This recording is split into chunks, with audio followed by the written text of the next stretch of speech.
Is your overtime out of this world? Maybe I can help. My name is Kristen Smathers, and I enjoy building high-performing teams for growing companies.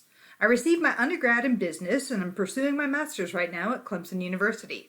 Along with my education, I've spent 15 years in talent operations. I started in recruiting, where I implemented high-volume strategies, hunted purple squirrels, and led several successful record-breaking teams. From there, I had the opportunity to build out 2 different centralized staffing offices and take on special projects. Some of the projects I spearheaded involved expediting employee onboarding, reducing layers of employee and managerial redundancies. I even saved a company $500,000, and that was just their first year of savings. The savings came about when I identified their inefficient staffing practices and used a multi-pronged approach to eliminate 3/4 of their overtime hours. It was a win-win for the organization and the employees, and I had fun doing it. I really enjoy fixing what isn't working for companies.